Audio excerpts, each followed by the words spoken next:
दी print के YouTube channel को subscribe करें और ताज़ा अपडेट्स पाने के लिए बेल आइकन दबाएं।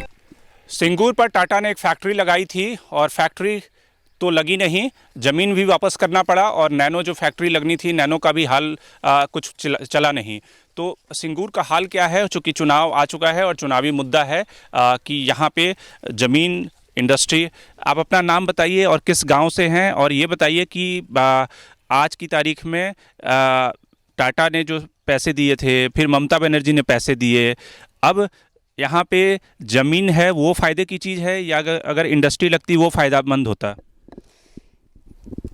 मेरा नाम अष्टू सांदरा है। हमारा खेतीबाड़ी में जो हम काम करता है वो टाटा भी जो आया है वो 2,70,000 रुपया दिया था बीघा पिछू, और बाद में टाटा चला जाने का बाद ममता बनर्जी में हमारा ज़मीन को मैंने कृषक को क्षतिपूर्ति दिया था। क्षतिपूर्ति दिया था। जो कृषक रुपया नहीं लेता है, टाटा में नहीं दिया, उस चाषी को क्षतिपूर्ति दिया था।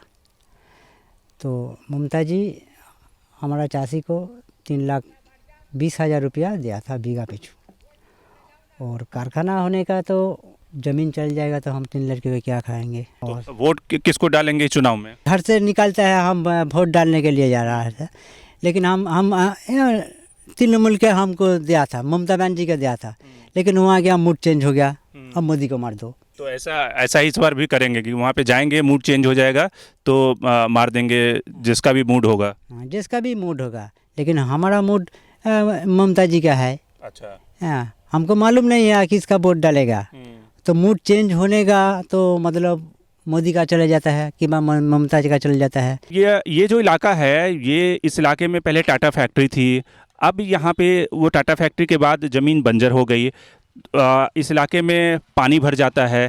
तो क्या है यहाँ की समस्या? खेती होती है, नहीं होती, या फैक्ट्री अगर लगती तो ज़्यादा फ़ायदेमंद होता? तो फैक्ट्री होने से तो अच्छा ही होता है, बढ़िया होता है, सब लोगों को काम मिलता है। वो जो फैक्ट्री हुआ उसको तो आंदोलन से टाटा यहाँ से भाग गया, उसीलिए तो सुप्रीम कोर्ट निर्देश दिया कि इच्छुक वाला है और इच्छुक वाला को उसको ज़मीन वापस कर दो। सब वापस कर दिया, लेकिन सुप्रीम कोर्ट निर्देश दिया जो सब ज़मीन को चाष योग्य करने दे दीजिए आपस, लेकिन आपस नहीं हुआ, अभी तक आपस नहीं हुआ। तो अब जो ज़मीन है वो बिना खेती के ही वैसे ही बिना चाष योग्य है और वहाँ पे वो ज़मीन बंजर पड़ी हुई है। उधर में अभी वो जो बोनोसवार है ना, बोनोसवार वहाँ पर रहता है, सांप है, सियाल है, चाष नहीं होता है। और उसका बगल में जो ज़मीन था उसका जल नहीं निकलता है, जल बेरुनी का रास्ता नहीं हुआ है अभी तक।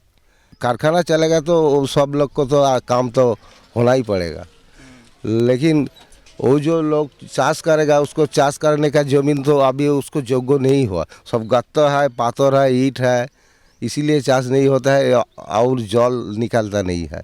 उसका बगल में जितना ज़मीन था उसका टाटा का बाहर में उसका ज़मीन, वो भी ज़मीन खराब हो जाता है। कई सारे लोग हैं जिनका ये मानना है कि यहाँ पे अगर फैक्ट्री होती तो ज़्यादा लोगों को रोज़गार मिलता है। कई सारे ऐसे भी किसान हैं जो खेती से जुड़े हुए हैं, उनका कहना है कि ज़मीन रहेगी तभी खेती होगी, लेकिन ढेर सारी ज़मीनें जो हैं वो बंजर पड़ी हैं और बंजर ज़मीनों पर कोई खेती नहीं होती। तो सिंगूर में क्या है चुनावी मूड और क्या जनता सोचती है चुनाव को लेकर और किस तरह से चुनाव किस डायरेक्शन में जाएगा, हम सिंगूर की जनता से जानते हैं। यहाँ पे देखिए कि ताश के पत्ते खेले जा रहे हैं और राजा रानी का खेल चल रहा है, काफ़ी अहम मुकाम पे है। और पीछे सीपीएम के प्रचार की जो टेम्पोज हैं वो भी जा रही है इस इलाके से। तो दादा पहले आप ये बताइए कि सिंगूर का जो चुनाव है यहाँ पे क्या होने वाला है, और चूँकि यहाँ पे एक बड़ा मुद्दा ये भी है कि टाटा फैक्ट्री थी, टाटा फैक्ट्री को हटा दिया गया, ज़मीन जो है वो बंजर पड़ी हुई है। तो आपको लगता है कि अगर फैक्ट्री होती और यहाँ पे इंडस्ट्री आएगी तभी लोगों को रोज़गार मिलेगा, और वह रोज़गार मिलेगा तभी जो यूथ हैं, यंग हैं, उनको मौका मिलेगा, उनको एम्प्लॉयमेंट मिलेगा? क्या है बड़े मुद्दे इस इलाके के? हाँ ज़रूरी है, यहाँ से कोई शिल्प आना चाहिए, क्योंकि इधर तो बेरोजगारी का ही सब होते हैं। और ये जो सरकार चल रहा है ये तो झूठा सरकार है, सबसे ज़्यादा झूठ बोलते हैं, इसीलिए इधर तो बीजेपी को ही लाना पड़ेगा। लोग तो ममता दीदी को कहते हैं कि ममता दीदी ने बहुत काम किया है, आप कह रहे हैं कि वो भीख दे रहा है, भिक्का दे रहे हैं मेरे को। अच्छा, वो नहीं चाहिए, मेरे को काम चाहिए। 20-30 हज़ार का कमाने में वो अगर गैस का 900 रुपया होगा तो कोई दिक्कत नहीं होगा, लेकिन मेरे को 500 रुपया मिलेगा तो कैसे हम खरीदेगा? ये बजट तो ज़्यादा हो गया ना। तो फिर तो आप इस बार परिवर्तन के लिए वोट करेंगे? हाँ जी ज़रूर, हम नहीं पूरा बंगाल करेगा। रोज़गारी का मुद्दा है तो बीजेपी लाना पड़ेगा। तो बीजेपी नहीं है तो कुछ नहीं है। जो देश का सबसे बड़ा पदक्षेप वो बीजेपी ले सकता है, तो बीजेपी को तो आना चाहिए। तो केंद्रीय सरकार चल रहा है तो राज्य बीजेपी के चल आना चाहिए। ये सबसे झूठा है ममता, सबसे झूठा है। आप तो देख रहे हैं कैसे नाटक चल रहा है, एक पाव बैंडेज करके खड़ा कर देगा और सिंपैथी वोट करने के लिए। हम तो बीजेपी के ही लाना पड़ेगा। सिंगूर की ज़मीन ली, ममता ने वादा किया था कि ये ज़मीन ख़त्म कर दिया। सिंगूर ज़मीन लेके कुछ नहीं किया। कोई सरसे का फूल दिखा दिया, वो सरसे बुन के सरसे का फूल दिखा दिया हमको। सरसों का फूल दिखा दिया। हाँ हाँ, इसका मतलब क्या हुआ, सरसों का फूल दिखाने का मतलब? हमारा बंगाल में ऐसे होता है, सरसे का फूल दिखा देगा तो आपको कुछ नहीं मिलेगा। अच्छा, बस ज़िंदगी ख़त्म हो गया।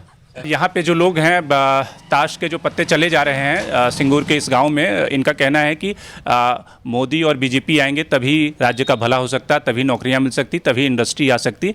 और ये लड़की की भी सुरक्षा जो है, क्राइम एंड ऑर्डर और जो ये सारे वायलेंस हैं और लॉ एंड ऑर्डर की जो प्रॉब्लम है वो सारी समस्याएं खत्म हो जाएंगी।